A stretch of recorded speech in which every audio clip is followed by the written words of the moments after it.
Hi everyone, Leah here from EurekaCrystalBeads.com with another fun beading video for you. Before I get started, go take a look at our channel. If you like what you see, hit that subscribe button and notification bell and you'll always know when we're posting new content. Today is part 2 of our beautiful knotted bracelet, which we did in part 1. You learned front to end how to do a beautiful knotted bracelet, hand knotting with silk and lovely freshwater pearls.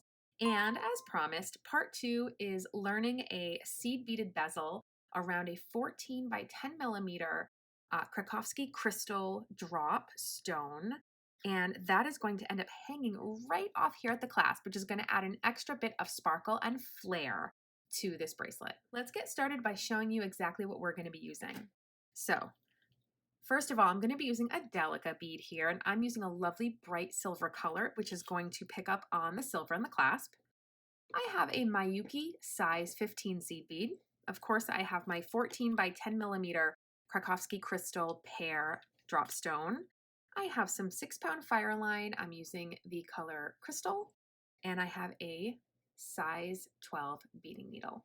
Okay, to get started, my needle is threaded, and I'm using about 2 feet or so of fire line, and that's going to be more than enough to do this cute little bezel. Now I'm going to start by threading on 31 of my Delicas, and you're going to want to make sure that you double check that number because it has to be exactly 31 for this size pear. All right, I have my 31 Delicas loaded on, and I did double check because again, for a 14 by 10 pear, it is crucial that your Delica count is accurate. So this is again 31 Delicas. I'm going to bring it to within a few inches of the end, and I'm going to leave a tail that's just long enough that I could feel comfortable to stick a needle on it later and weave it in. And I'm going to tie my loop of beads, or I'm going to tie my beads into a loop with a square knot. So I have right over left, and now I'm going to do left over right. Just like this, and I like to bring my 2 knots down together and then pull them down tight. Now, as far as how tight to pull them, little trick I use is I like to be able to have it tight enough that I can't see any fire line in between the Delicas, but loose enough that I can roll this a little bit in my fingers. You don't want it so tight that it's super duper duper stiff, at least in my experience. Now, before I start my actual peyote, I'm going to travel through a few beads just to pull my knot into my beadwork. And I will tell you that if you've never done a seed beaded bezel before, I would recommend starting with a round Rivoli first before getting into something that is a different shape like a pear. We do have plenty of videos up that have different projects with bezeled Rivolis. I'd probably recommend just taking a peek at those videos first to get a sense of what we're going to be doing, because now we're going to do something a little bit different with this one to accommodate for the point that this stone has. So, to get started, assuming that you are comfortable proceeding, we're going to start some peyote stitch. So I'm going to pick up my first Delica, skip over the Delica after the one I'm coming out of, and go into the one after that. And actually, I accidentally went through 2. Let me back out just 1. That's what you want to see. So another way to look at it is if you're coming out of Delica A, you're picking up a bead, skipping over Delica B, going into Delica C. So let's pick up another Delica. Find the one that you're coming out of, skip over the one after that, and then go into the one after that. You're essentially going into every other Delica in this ring, and you're picking up a Delica every time you do it. And what will happen is that the Delica that you pick up is going to sit next to the Delica that you skipped over, and it's going to pop it inward. So now we have kind of up beads and down beads. So I'm just going to keep going around my ring. And if you've done peyote bezels like this before, you'll know that usually we start with an even number of Delicas, and then when we get to the other side, we have a step up, and then we just keep going. But in this case, we have an odd number, and that's because that odd number is going to allow us to do a tiny, small little patch of herringbone right at the tip, which is going to accommodate the shape of this stone, and that's why we need an odd number, because we're not entirely doing peyote. We're like doing 98% peyote. So I'm going to keep going around just a little bit more, and when I get back to the other side, I will show you what we're going to do from there. Okay, so I've gotten almost all the way around. I have my last Delica on my needle here, and what I'd normally be doing is heading right into this bead And then I should have been going right into my step up, but then there's that little pesky extra bead here. So what you're going to do is you're going to go into the bead that you normally would have, then you're going to go into the one after it, and then through your step up, just like that. And you're going to notice that everything looks hunky-dory normal, except that you have this little patch of 2 delicas that sits lower than the rest. This is crucial. This is where eventually they will angle up, and that's where the tip of our stone will sit. But for now, what we're going to do is we're going to go around again with our delicas. It's a lot easier this second time around, of course, because we're going through all of the beads that are popped up, and they are nicely popped up for us, so they are very easy to go through. And we are making sure that we're doing this next round on the outside of our ring, not on the inside, which is where normally I tend to go first when I'm doing a round bezel around a rivoli. I tend to go towards the inside first, but in this case, we are going to work on the outside. So I'm going to let you know and come back when I get to the other side, and I'll show you what we do from there. Okay, so we are back to the other side. I have my last delica on my needle. And again, what do we do with the funkiness that we see here? Well, we're going to go through that last popped up delica to secure down the one I just picked up. And then we're going to pick up 2 delicas that are going to sit next to the 2 sort of lonely delicas right there that are kind of on their own and not really part of this peyote party. So I'm going to have those 2 there, and I'm going to skip right over them, go through those 2 diagonal beads right there, and you're going to see how the 2 that I just picked up are going to sit right next to those other 2 little outcast beads. And I'm going to start to pull this a little tighter now. You're going to see that this starts to form a wall. This starts to cup up a little bit. That's what we want to see. But we're not quite done with our delicas yet. We are actually going to go around one more time with delicas. So I am just going to continue along with my peyote, and I'll be back here in a minute. All right, I just added in one of my last delicas in this round, pulled it tight, and now I need a delica to sit right here, right before that set of 2 that we had just added. So I'm going to pick up my delica, and I'm going to go right through both of them. And then we have a nice little spot on the other side of those 2 where we're going to pick up another one. And then we're going to do our step up right after that. So go through the one that locks it down, and then the popped up bead right after it. That's our step up.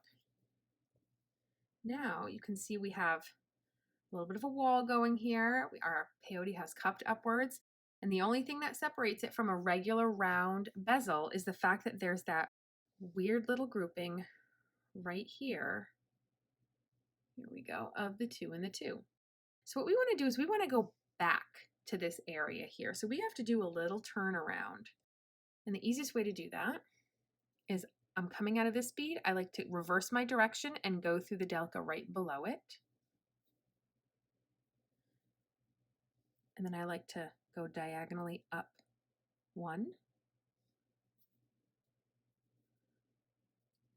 diagonally down 1,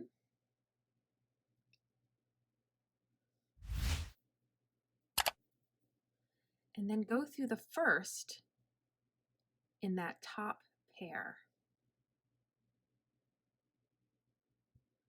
Because what we're going to do now is we're going to start to utilize 15s, and we're going to pick up a 15. Now, that little area here, we have the double and the double. And right now I'm coming out of the delica. That's, if you think of this as a square, that top right corner, that's the delica that I'm coming out of, heading this way. I have a 15 on my needle. I'm going to go into the other delica of that little pair on top, just like this. I'm going to pull that 15 down. Now I'm going to reverse my direction and go through the bottom left of that square area of delicas. Just don't get caught around your tail here like I am. Oops, get out of there. There we go. And now we're not going to pick up another 15. We're actually going to go through the 15 that we just picked up. And by going through it now, it's going to pull it and center it over kind of the center of that square. You can see what it did there. So now we're going to go back down through. I have to turn it a little bit just to get my needle in there. This is the bead that is the lower right-hand bead of that little square area. Those that little pear and then pear. They kind of created a square. And that rhymed. So this is going to center that 15 in that area. And as you can see, what did we have? It basically forced our bezel into a point. And eventually, not yet, but eventually, we're going to end up sticking our pear right into that little bezel we're making. So now we want to start to pull in the front a little bit with 15s. So I'm going to travel down one more delica. So that way I'm coming out of a popped up bead in this innermost ring. And we're going to go around once with 15s. And this is going to start to pull that wall in even more.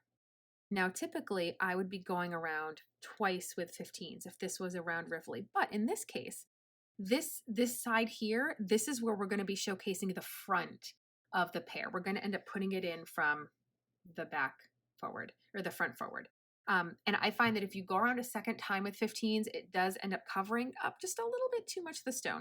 So we will do 2 rounds on the back for security purposes, but the front, we're just going to do the 1 round.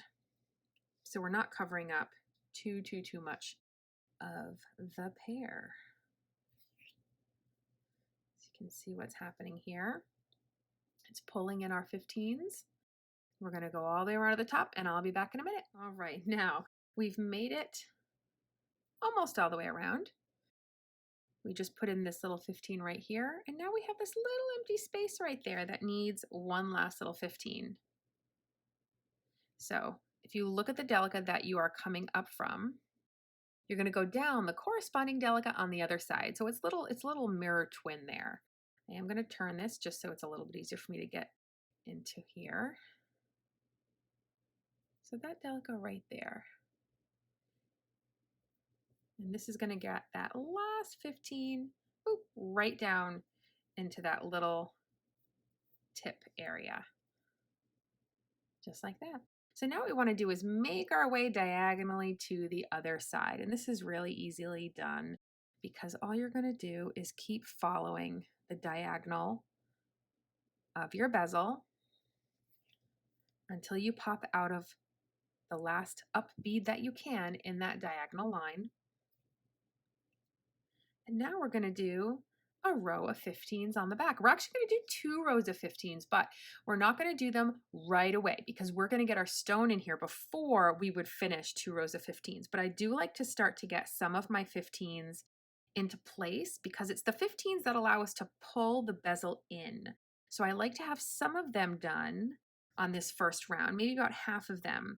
So that way when I put the stone in and I start to continue that bezel, continue with the 15s and pull, it now is really holding that stone in quite well. So let me just get a few more of these in here. Okay, just one more. And again, we're just going in and out of the popped up beads, picking up our 15s. Now, we're going to be setting our bezel in like this. So the side that we're doing our 15s on is going to be where the back is. So if you turn it to the front, look at all that pretty sparkly that you get to see. Had we done another row of 15s, you just would have covered up a little bit too much of it, I think. And it's held in perfectly fine, so don't worry about that. But as you can see, as we start to do the 15s here, we pull it in. It's going to start to pull in nice and tightly. And we're going to go in just a little bit more with some more 15s and continue around to pull it in while holding the stone in there with your thumb. Just like this. Give it another nice little tug. You can see what's happening. It's getting locked in there beautifully. You can see from the other side that it's locked in beautifully from the front as well. So I'm just going to continue on here. And I only have a couple more to go, so I'm not going to cut away because I just have a few more to get to the top and then to show you how we get, what we do at that point. So just a couple more here. Now, just like we did on the front, we're going to pick up a 15 and go down that corresponding delicate on the other side of the point. So if we're coming out of this one, you find it's kind of mirror image little buddy on the other side.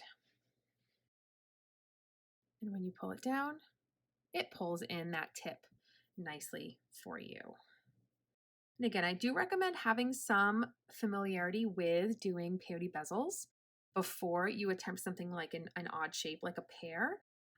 So that way, when I say something like a step up, you're a little bit familiar with what that is. So like I said before, if you are not familiar with this, I would at least familiarize yourself a little bit by taking a peek at some of our other videos that have bezeled rivolis, because you're going to get a little bit more foundation there.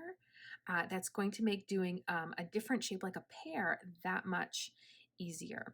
So what we have here is the step up was done.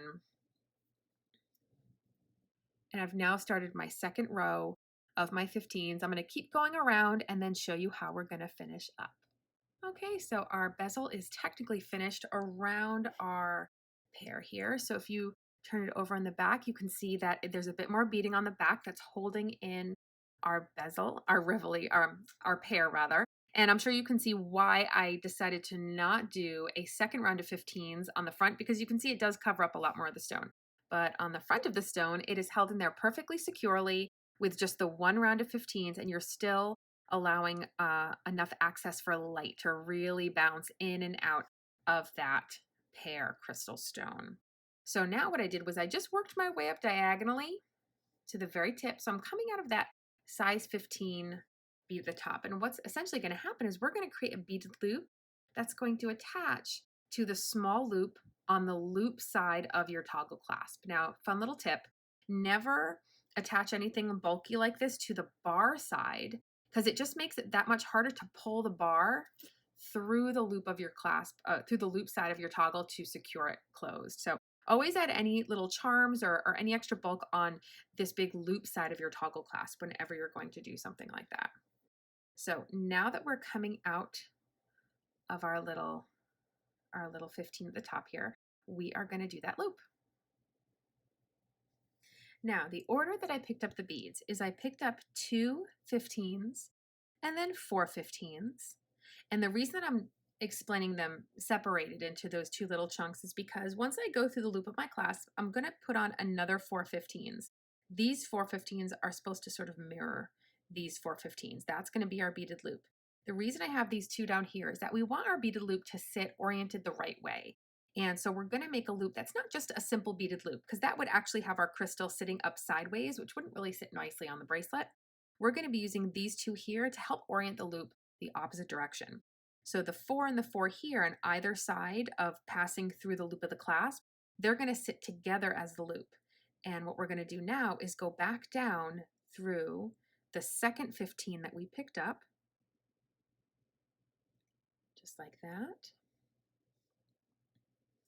Then we're going to pick up a 15 to mirror that last little 15, which is the first one we picked up.